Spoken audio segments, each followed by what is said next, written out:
الحمدللہ رب العالمین والصلاة والسلام علی سید الانبیاء والمرسلین اما بعد فاعوذ باللہ من الشیطان الرجیم بسم اللہ الرحمن الرحیم۔ حضرات محترم، آج ہم آپ کے سامنے کیا یزید کی بیعت سے انکار کرنا امام علی مقام امام حسین کے لیے موجب عتاب تھا یا نہیں، اس حوالے سے ایک تعارض کی تطبیق قائم کریں گے۔ چنانچہ مسلم شریف کی حدیث پاک کا مفہوم ہے، حضرت ام الحسین رضی اللہ تعالی عنہا راویہ ہیں، فرماتی ہیں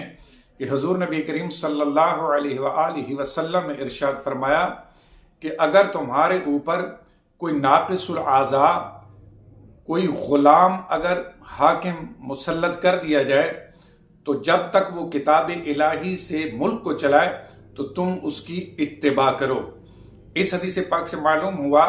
کہ اگر ملک کے اوپر کوئی غلام بھی اگر مسلط کر دیا جائے تو ایسی صورت میں اس کی اتباع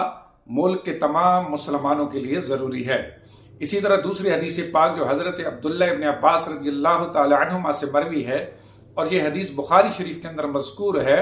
کہ حضور نبی کریم صلی اللہ علیہ وآلہ وسلم نے ارشاد فرمایا کہ اگر تم اپنے حاکم سے کوئی ناپسندیدہ چیز یعنی کوئی برائی دیکھو تو اس پر صبر اختیار کرو، یعنی کہ اس پر خروج مت کرو، کیونکہ جو جماعت سے ایک بالشت بھی جدا رہا تو وہ ہلاک ہوا۔ اب ان دونوں حدیثوں سے معلوم ہوا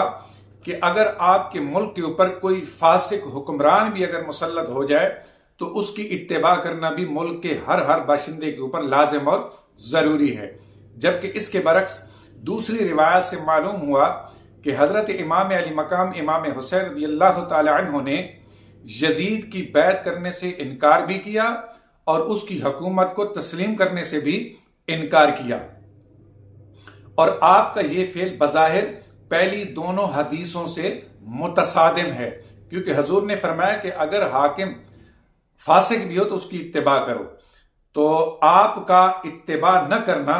یہ پہلی دونوں حدیثوں سے بظاہر مخالفت محسوس ہوتا ہے، جبکہ اس کے برعکس آپ رضی اللہ تعالی عنہ کے بے شمار فضائل و مناقب احادیث مبارکہ کے اندر موجود ہیں۔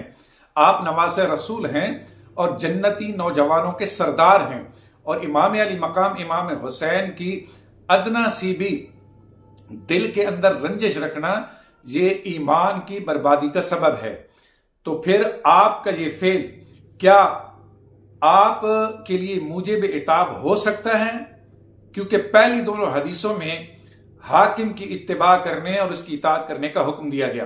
احادیث کے درمیان بظاہر تعارض معلوم ہوتا ہے۔ اب اس تعارض کے درمیان تطبیق کس طرح قائم ہوگی کہ یاد رکھیں یزید ایک فاسق اور فاجر آدمی تھا، اس کا فسق و فجور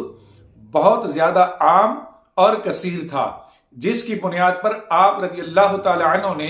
اس کی بیعت کرنے سے انکار کر دیا۔ یاد رکھیں کسی کو حاکم بنانا یہ اور ہے، اور کسی کا حاکم بن جانے کے بعد اس کی اتباع کرنا یہ اور ہے۔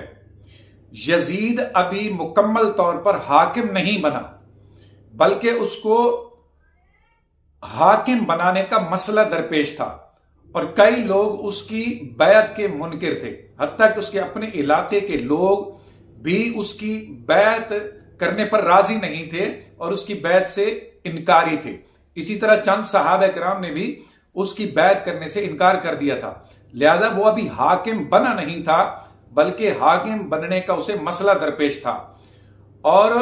جن احادیث مقدسہ میں حضور نے فاسق حاکم کی اتباع کا حکم دیا وہ اس صورت میں ہے کہ جب حاکم ملک کے اوپر حاکم بن جائے تو اس کے حاکم بن جانے کے بعد اب اس کی اتباع ضروری ہے، لیکن یزید ابھی کامل طور پر حاکم نہیں بنا تھا، بلکہ حاکم بننے کا اسے مسئلہ درپیش تھا، تو لہٰذا ابھی اس کی اتباع کرنا امام علی مقام امام حسین رضی اللہ تعالی عنہ پر واجب اور لازم نہیں تھا،